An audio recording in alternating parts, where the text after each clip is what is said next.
North American songwriter, we had the opportunity to talk to Connor from Violet Night.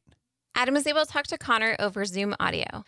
Be on the lookout for their forthcoming album, ANTIHEROES. Make sure to check out our YouTube channel and Facebook page at Bringing It Backwards and follow us on Instagram and Twitter at Bringing Back Pod. We'd appreciate your support if you follow and subscribe to our podcast, wherever you listen to podcasts. We're Bringing It Backwards with Connor from Violet Night. Cool, man. Well, I appreciate you doing this. Yeah, I'm happy to be a part of it. I think it'll be fun. Yeah, so we'll talk about your journey in the music industry and Violet Night and all that fun stuff. If that's cool with you. Sure. Yeah. Sounds good. Right on, man. So where did you grow up? I grew up in a very small town called Chetwynd in British Columbia.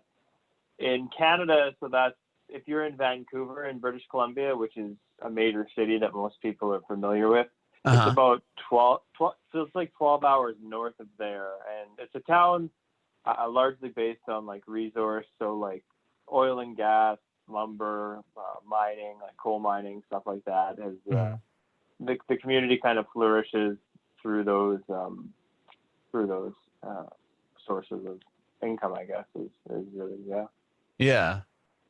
Are there a lot of music venues there? There isn't a single music venue here. Oh wow! So how did you see bands play? And that's the funny thing is I hear about kids that go to shows or fans of people that go to shows in the States, and they'll be like, oh, it's 2-hour drive, and for us it was like it's about 7 hours to Edmonton. I mean, if you speed a little bit, you can make it in 5:45 or about 6 hours. So we would just go to Edmonton, which is the nearest major city to us, or to Vancouver, depending on the show. And Vancouver was a 12-hour drive. But I honestly think that the time spent in a vehicle with friends on the way to a concert, when that's the dream you're pining after, there's something really special about that particular part of seeing a concert. I think that when you're in a bigger center and you can just come and go as you please, it takes something away. I guess that, I don't know. I don't really know how to explain it. But that's how I was exposed to shows. Yeah. Yeah, that's crazy. So you had to drive 12 hours if you're going to Vancouver, and 6, 7 hours to go to Edmonton to see shows. Yeah, and that to me is like that's a whatever thing. It's like, yeah, great. Get a lot of the times these trips would be taken with my brother, and other friends. A lot of the times TJ, who's the keyboard player in Violet Night, would also come along on these trips, and it definitely something that I have very fond memories of. Yeah. How did you get into music originally? You said you had a sibling, your brother. Did he get you into music?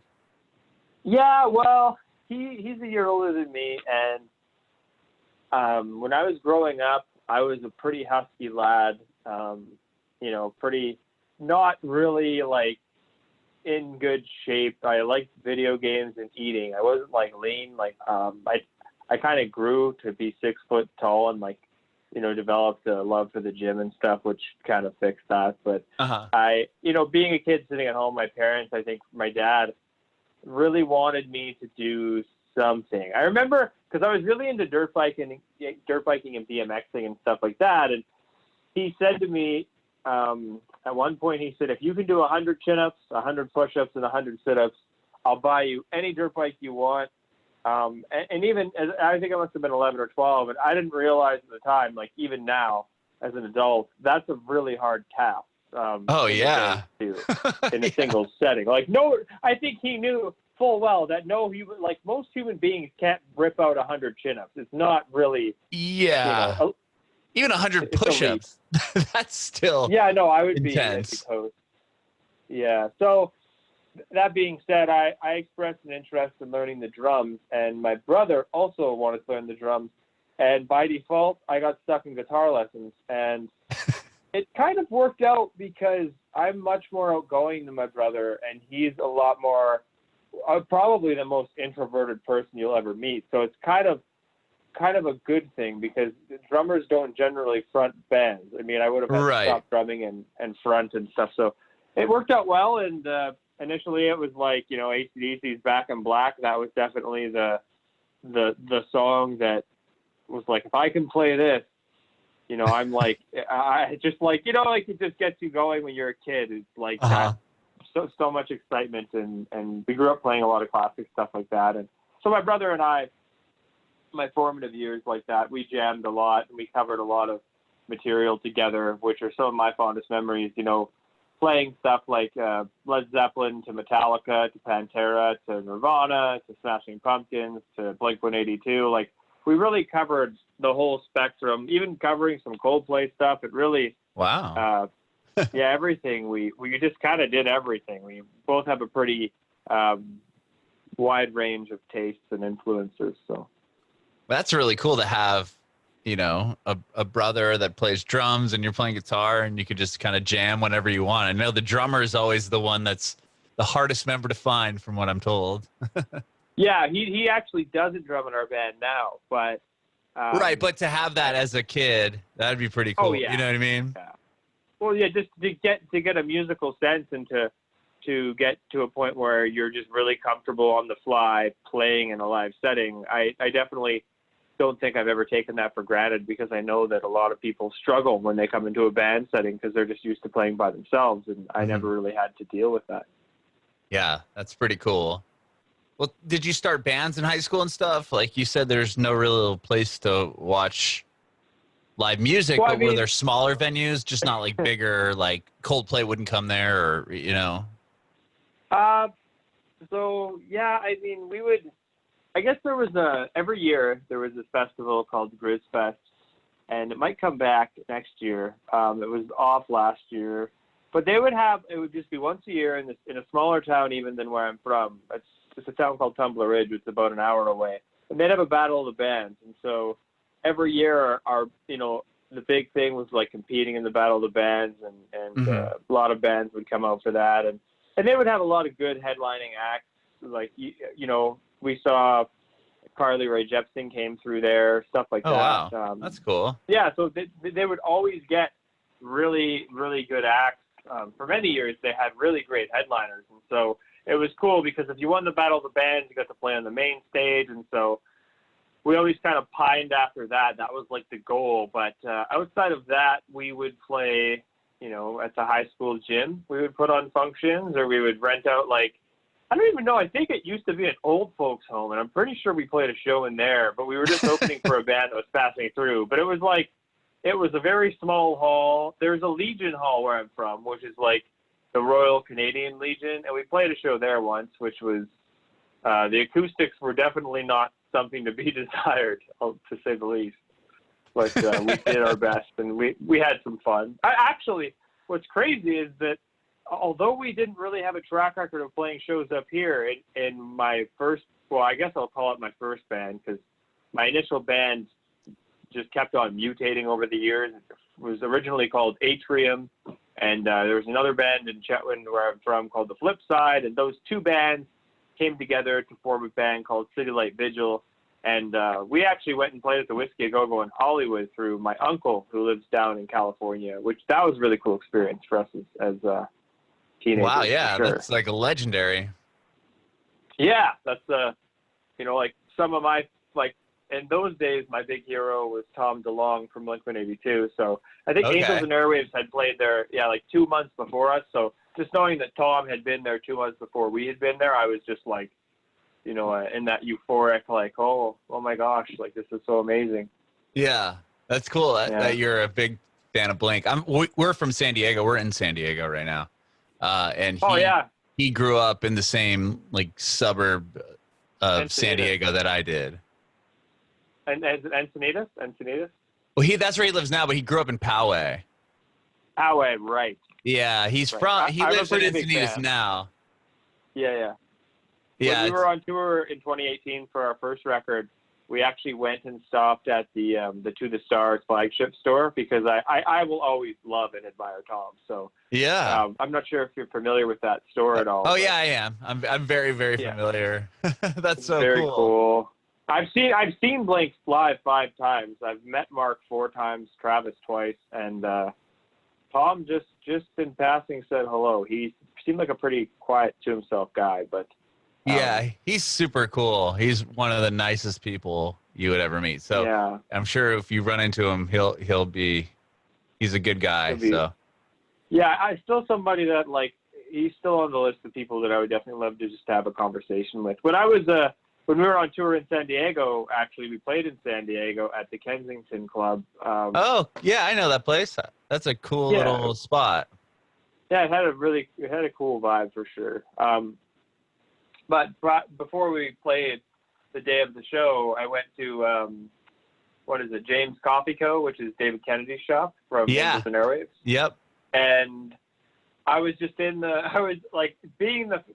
forever fanboy that I am, I was buying some stuff, and the girl at the cash register, I was chatting with her, and I just said, hey, does David Kennedy ever come in here? And she's like, yeah, he's working right in that room selling stuff. And I'm like, no way. So I went and chatted with him for probably about an hour, and it was pretty good. He's a nice guy. That's cool. Yeah, he's a legend too. I mean, Over My Dead Body and obviously Angels and Airwaves. And yeah, he has the James Coffee Company here in San Diego, which is really cool. That's awesome. San Diego, I feel like from all the California cities I've been to, that is the one that I would like to live in the most. That's great. I love hearing that. Somebody told me the other day, and I thought this was really funny. In an interview, I told him I was from San Diego, and he said, I've always heard San Diego is like the cooler younger brother of LA. LA is like overwhelming, and San Diego it's like we're chill. It's like, yeah, you're the cooler younger brother. Yeah. Here in San Diego. Yeah, I thought that was pretty funny. But that's awesome that, like, I mean, it's just so cool to talk to people from all over the world, and you have, like Blink as an influence. I think that's super rad.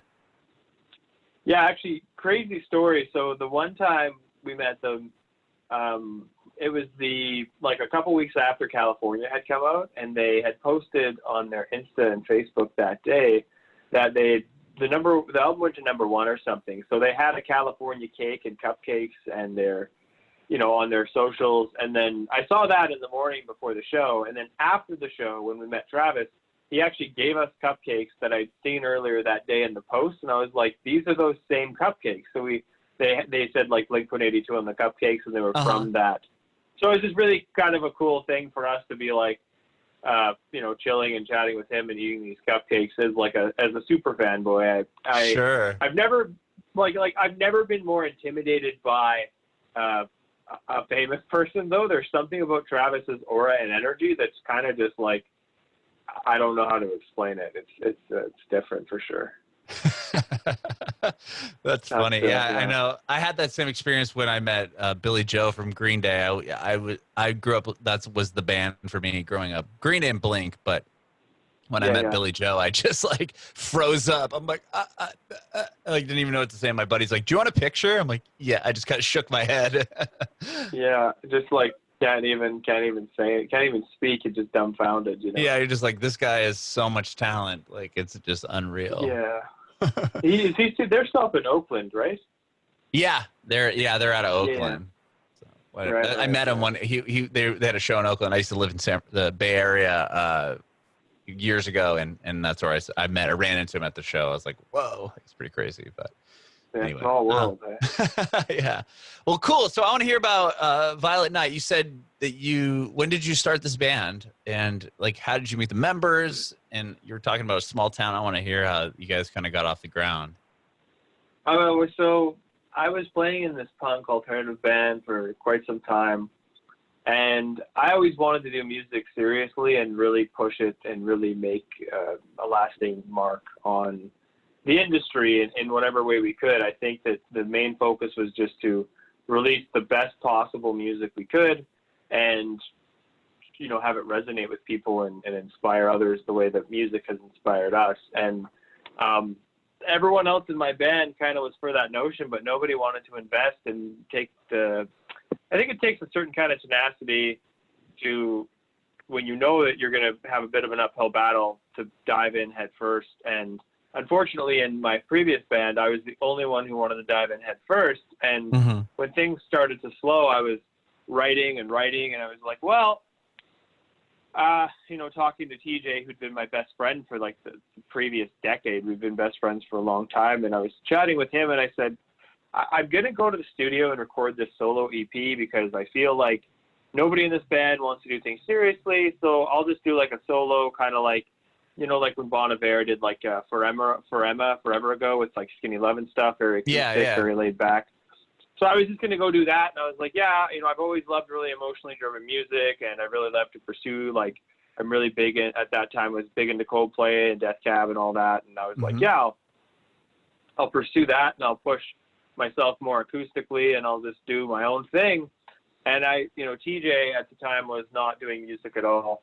As far as in a band, he just liked to play piano. And I was like, we're best friends, and I'd been trying to convince him for years, and finally he just caved and said, yeah, let's do it. Let's just do it. And the result from that was our 2015 EP, I Hope You're Well, which was 4 songs. And then we kind of, pushed that as hard as we could with the tools that we had. We were still living in Chetwynd at the time.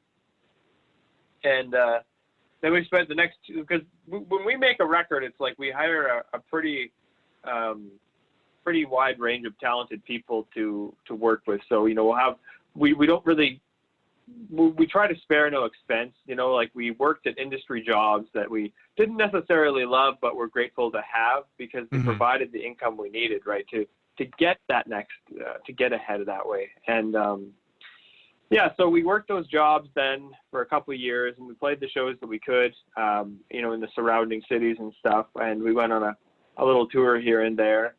But then our 2018 record, Colors of You, came out, and we hired Big Picture Media, Becky, to do press, and things kind of got moving a lot better. We, at that point, also started working with a manager named Bradley Zorgdrager, and he hooked us up with a booking agent from Jersey who set up a tour for us to kind of coincide with Colors of You that fall. And so between all the press and the touring for that record, things kind of were really taking off, and the tour went really well.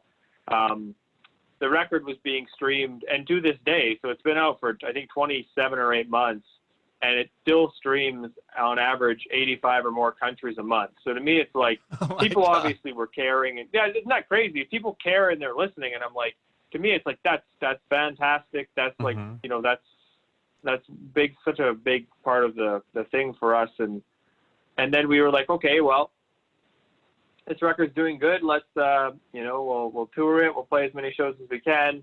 And as soon as Colors of You was finished with recording, I started writing Antiheroes, and I'd had it, like, I have the title for our next record now, even though Antiheroes isn't out yet. And I've already almost written the next record because I'm just that guy that's like, if I know I have something to work towards, I really don't like procrastinating. I really prefer just putting my head down and going hard at it. So you probably had a lot of time recently too, being stuck inside. COVID season and everything else. It's been a joy for sure. But I mean, I guess just take it as you can. Like make a positive out of a negative. You can look at it as time to sit around and mindlessly stare at the wall. Or you can get creative, I mean, the choice is kind of yours, I think, at the end of the day. But sure. So yeah, then we ended up moving to Toronto, and through our manager there, we met our now drummer, Tay Ewart. And what's crazy about Tay is that I was a fan of his band, Like Pacific. I just was a fan. I knew who he was. I knew who the band was, and I was a fan of their work. I'd listen to it when I was at the gym and stuff like that. And it never would have dawned on me in that setting that, oh, this guy will one day also drum in my band. And, our manager put out this ad on his Facebook, with the lead single we put out in 2019 of Freak Me Up, and just said, hey, I have this band coming to Toronto. They're looking for a drummer. Is anyone interested? And Tay expressed interest.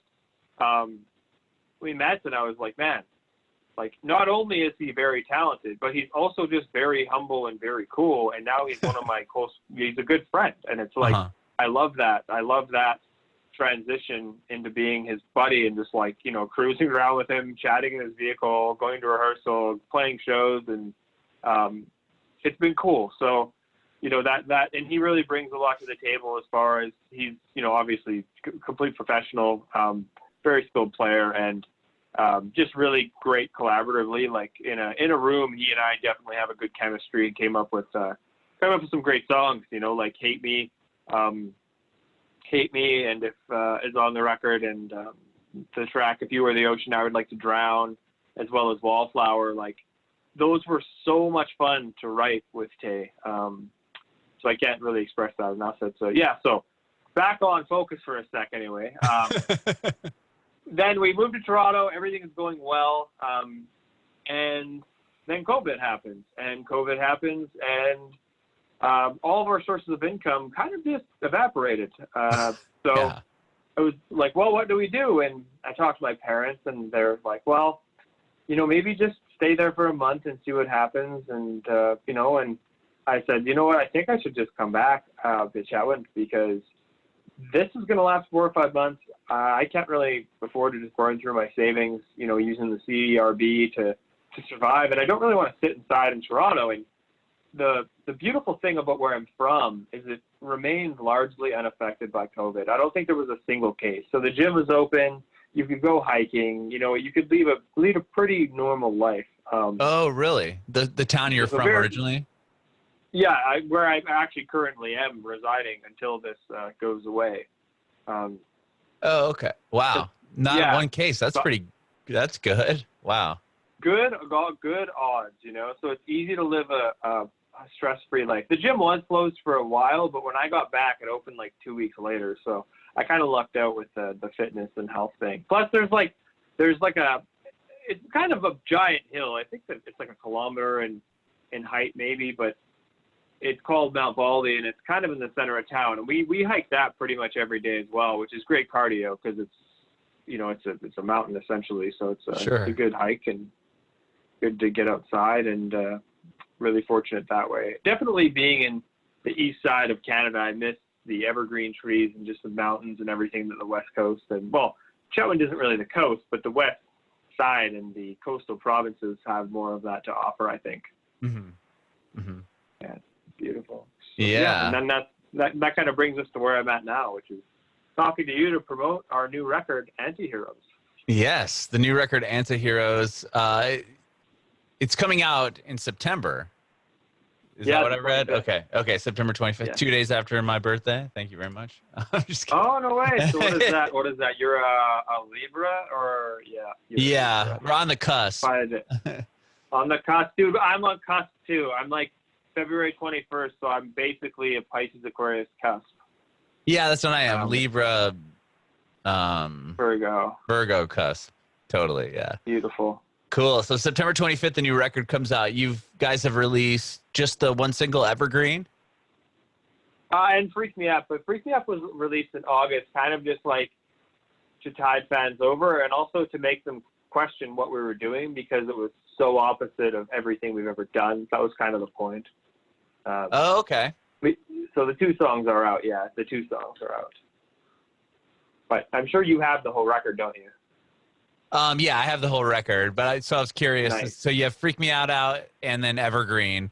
Why'd you? Yeah. So you said you chose Freak Me Out, but just because it was totally different than what you had released before. Why'd you choose Evergreen as the next single? And did you release that you were doing a record when you put out Freak Me Up, or was it just like, here's a single? I think with Freak Me Up, it was like, here's the single. At that point, we didn't announce. We just announced the record. Like 2-3 weeks ago we announced. So at that point, it was really just about keeping up momentum and things like that, because we didn't want it to dwindle, and we wanted to give something back, and just to show people that we were working on stuff. I think Freak Me Up to me was really exciting to release, because it didn't exist when we went to the studio. It was written in like 5 hours on the last day of tracking as just a fun kind of experiment. And you know, myself, Randor Lynn, and Robbie Townsend, our producers, we just had a blast making it. And I thought, you know, it's really cool and just kind of different. It has a bit of an edge. And I was like, this should be the first song that people hear from what's coming, because I think it'll set a precedent to expect the unexpected, which I like, because I really don't like when bands kind of regurgitate their sound over and over. I really like when they progress and grow and try new things and aren't afraid to get outside the box a bit, you know? Mm-hmm.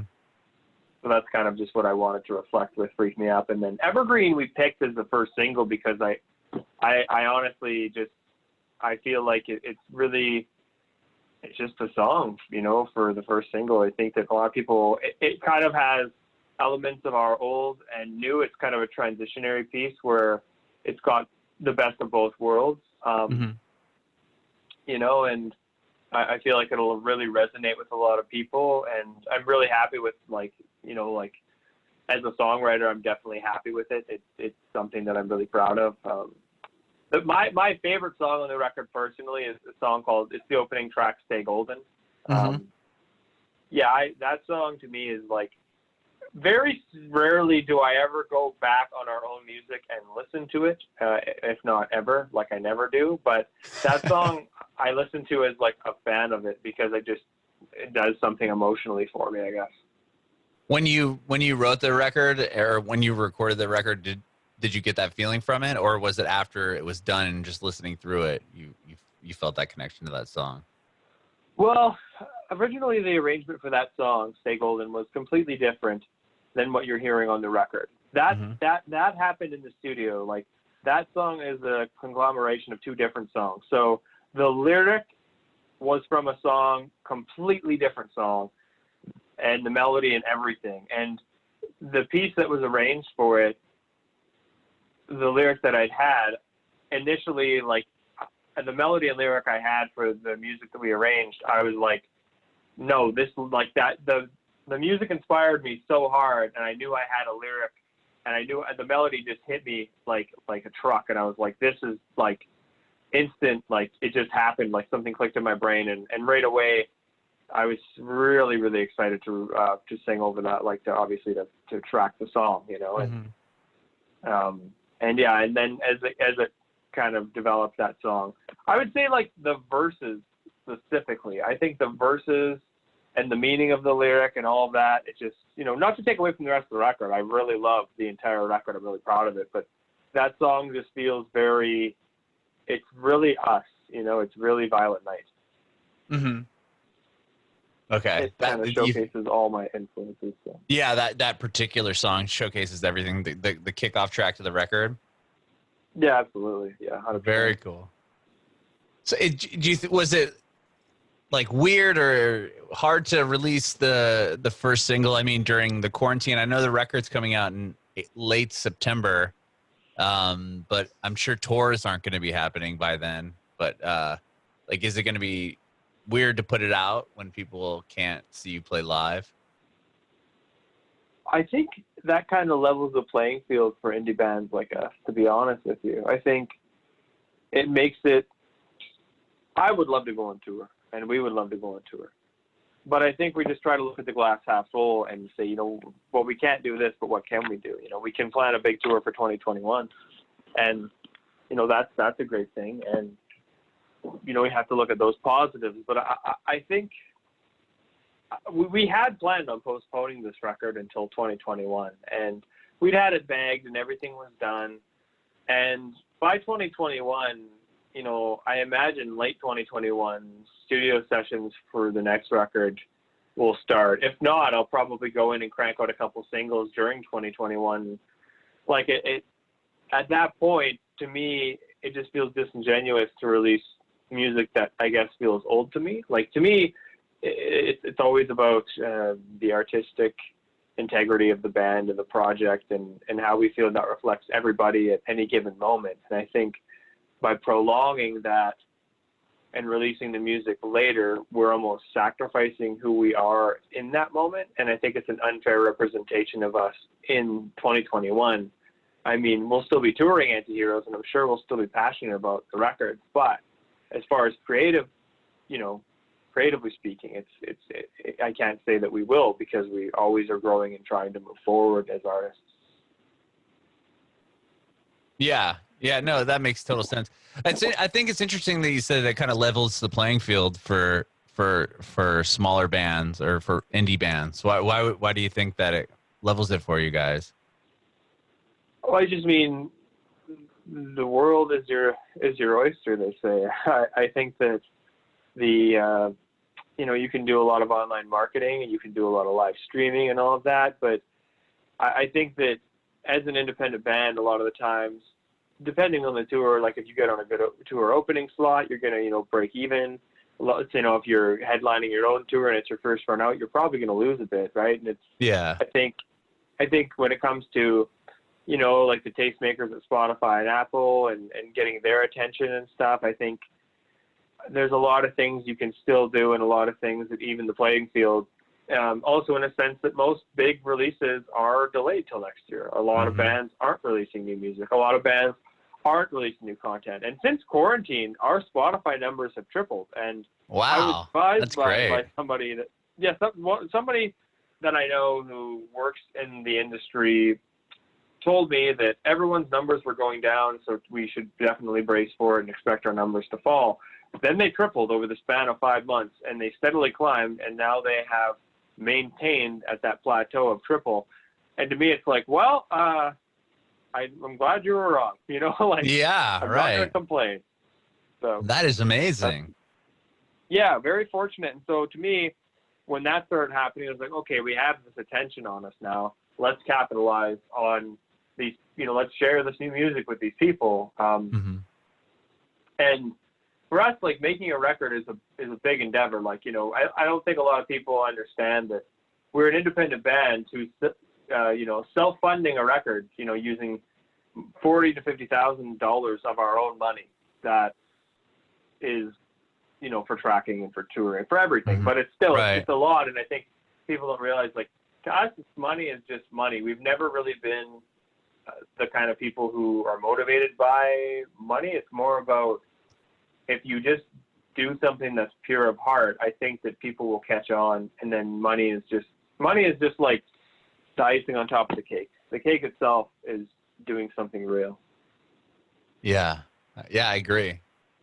And I think that's what gets people to connect too. Yeah, and if you're I think not trying to write the next bubblegum hit or whatever, if you're trying to just be you, that's what. No, your legs are going to get tired if you're chasing the trends. That's for sure. I like that. I haven't heard that before. That's good.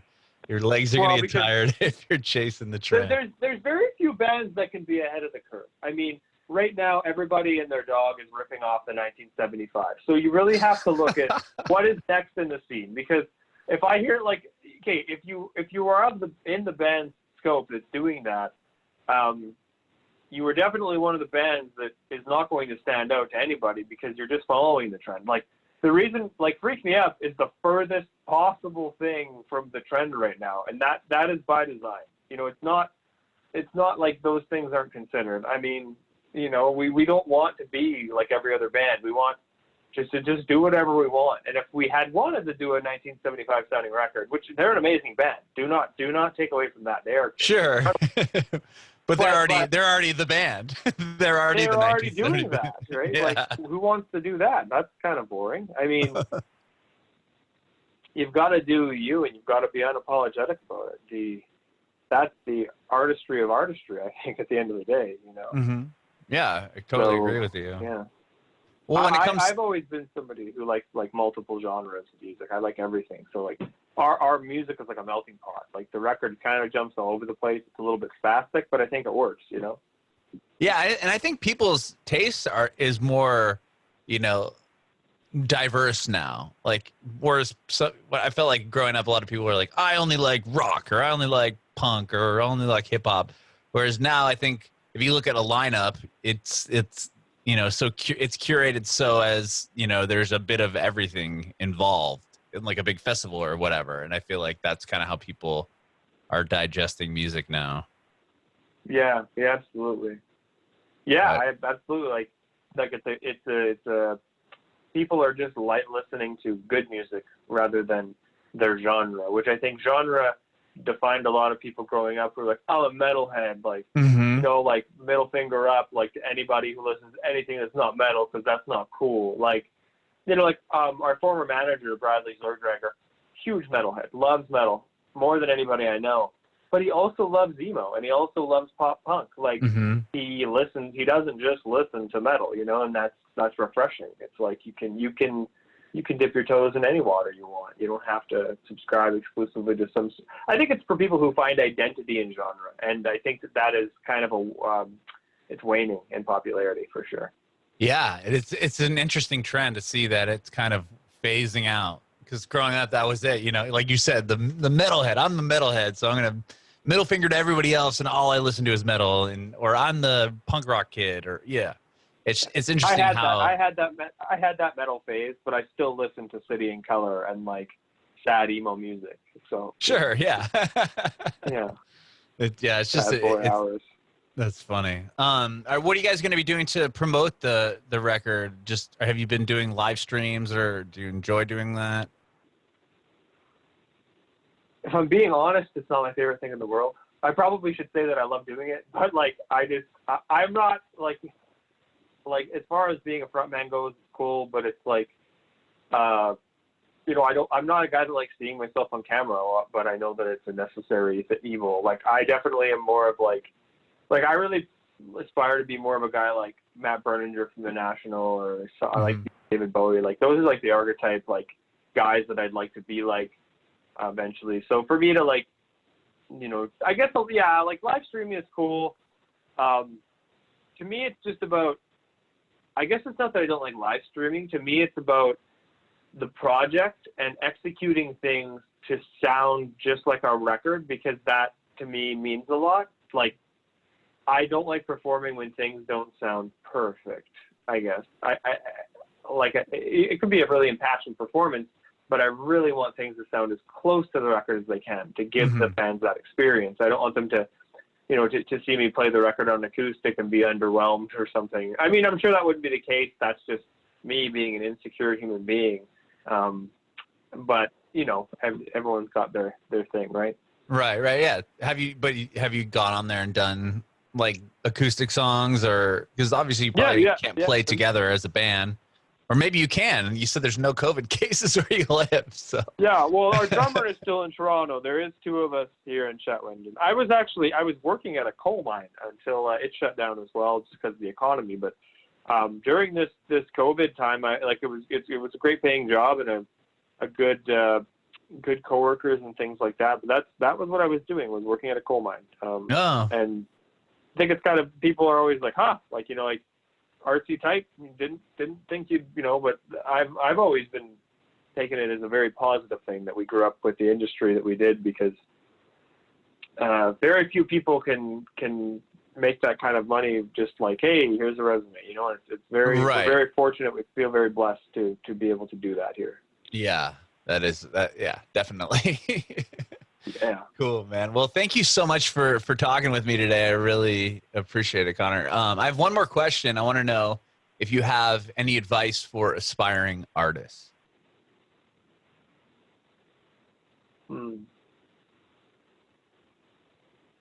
Okay, so when I spoke with Mark Hoppus, this has always stuck with me, and this is what he said to me when I talked to him about his advice. Actually, Pete Wentz, and they said the same thing, that, and this has proven true, and I can tell you that it is true just from my own experiences, is that hard work will overcome talent every single time.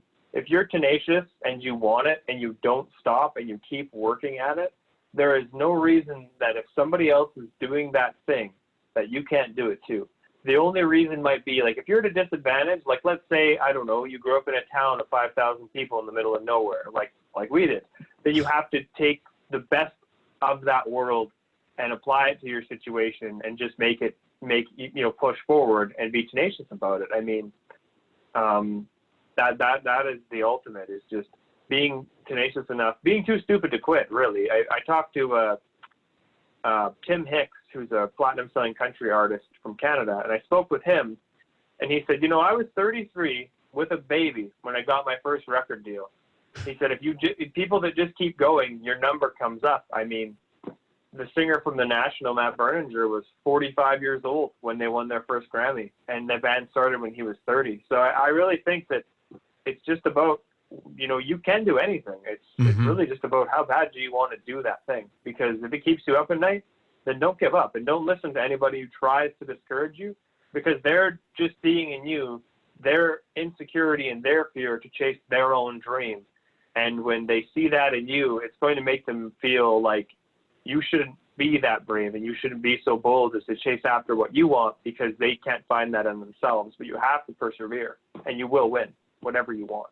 That's my own personal belief, and I hope that advice can carry anybody who's listening as far as they want to go in life, because there's no limit to what you can achieve if you put your mind to it.